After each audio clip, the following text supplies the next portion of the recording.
Welcome back. Now, more than 130 charities and other NGOs are calling for the controversial Israeli and US-backed Gaza Humanitarian Foundation to be shut down. Over 500 Palestinians have been killed while seeking aid since the GHF, started operating in late May following Israel's 3-month blockade of Gaza. Almost 4,000 people have been injured. Now, joining me from Deir al-Balah, I would like to welcome from the Mezan Centre for Human Rights, its Deputy Director, Samir Zaqout. Samir, assalamu alaikum wa rahmatullahi wa barakatuh, and shukran so much for joining us. You are welcome. Thank you for you. No, absolute pleasure. I mean, Samir, I want to start off, of course, with the humanitarian crisis. The GHF have not really helped the situation. I mean, when you see the footage of many people going and seeking this aid only to be gunned down, it just speaks volumes of how this operation really has got, on one hand, aid, but on the other, it's got a weapon to them, which they use quite effectively. I think the GHF, it's one of the genocide tools. It doesn't like helping anyone here in Gaza as a humanitarian aid or a humanitarian organization. It's just part of the genocide. It's one of the tools which used by the Israeli occupation to continue their genocide in Gaza Strip, because what we see and what we watch all the time since the beginning of the work of this organization, and even before they started, we raising our voice against this organization, and we say publicly, we as the Mezan and many of local human rights organizations and even the international organization and the UN agencies, we, all of us, raising our voice that this is militarization for the aid. This is like violate the values of the humanitarian work when it comes to dignity, to save life, because the aid, it's not for fun.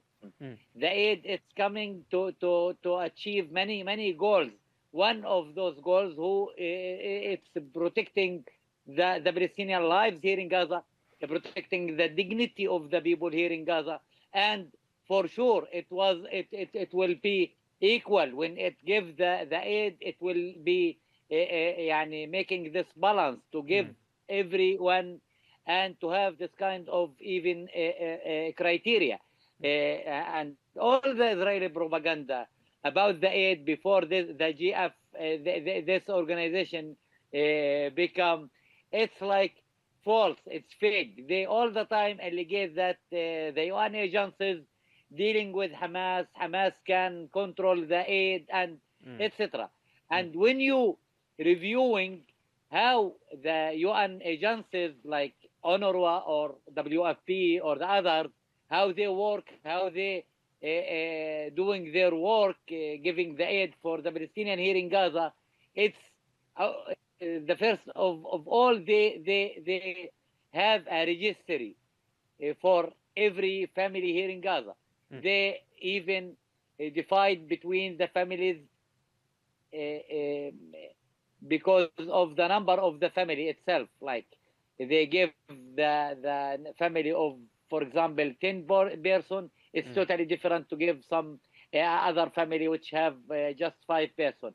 And you receive the message from the WFP, for example, telling you that you have this basket, food basket, for example, in this place. It's so close to you.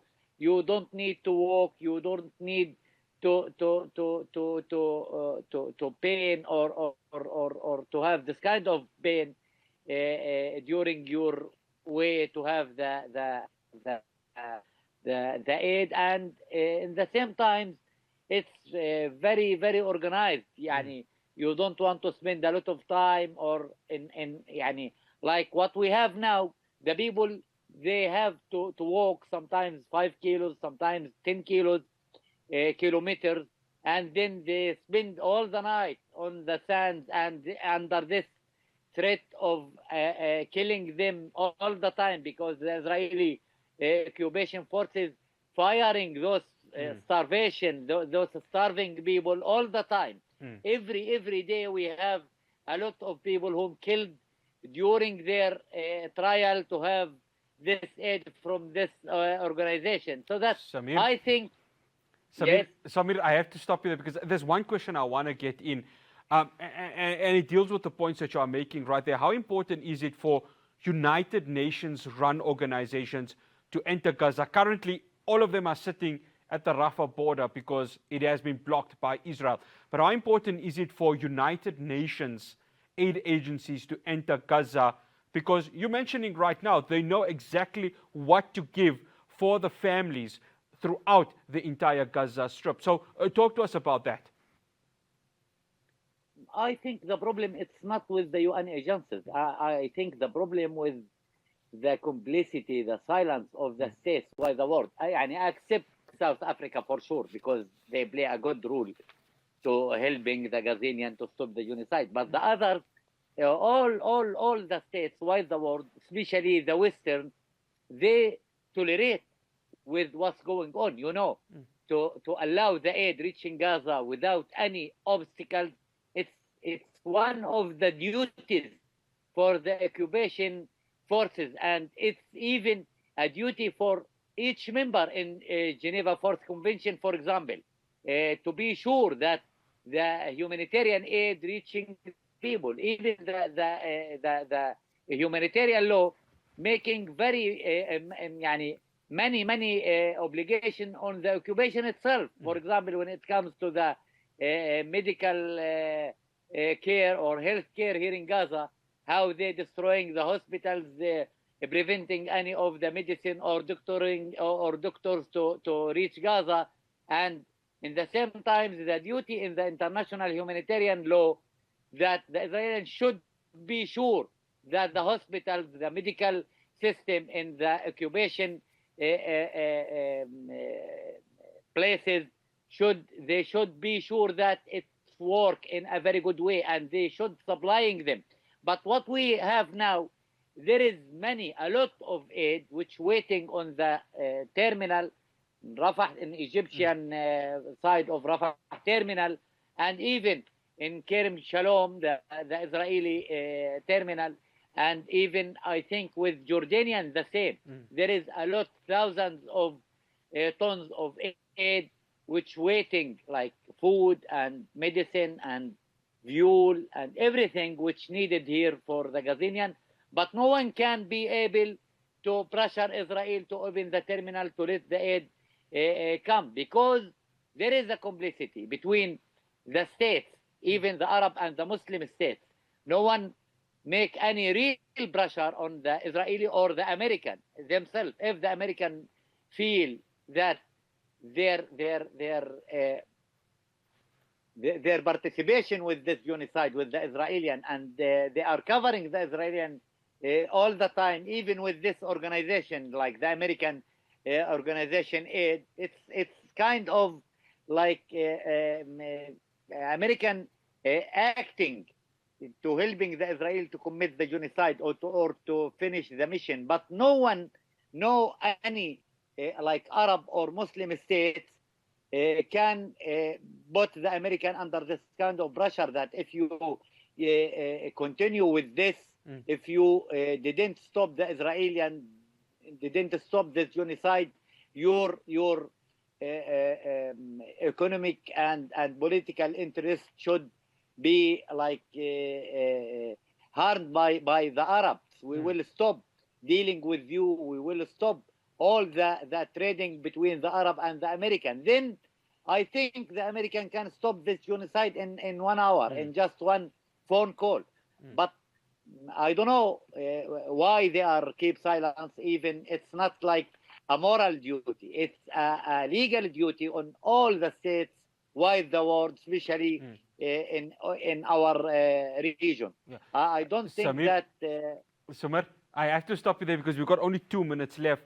Samir, yesterday we saw the bombing in a cafe. It was a birthday party in Gaza City.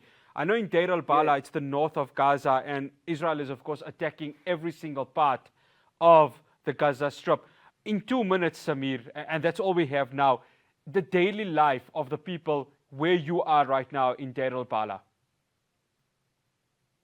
everyday life, it's so tough. The people all the time, يعني just struggling to have water, to have food. You couldn't imagine the prices of the food here in Gaza. يعني for example, 1 kilo of onion now $200, and you know the income, the salaries here, it's around $500. Can you imagine this? So that the life is so tough. The people struggling to survive from this genocide, making their best to have. This is why they are going to American aid distributions, even when they know that they may kill.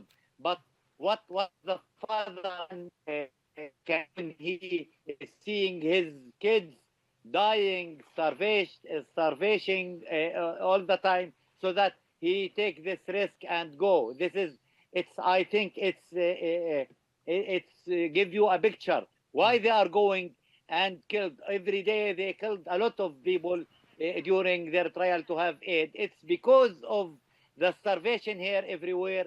The people are struggling to just to keep themselves or to keep their families alive. This is the situation. And if you doesn't killed by Israeli rockets or bombard, you will die from starvation, from sickness, because you know the diseases now, it's increasing in Gaza, and there is no hospital. There is no a real health care here in Gaza Strip after the destruction of all the health system here in Gaza, especially the hospital.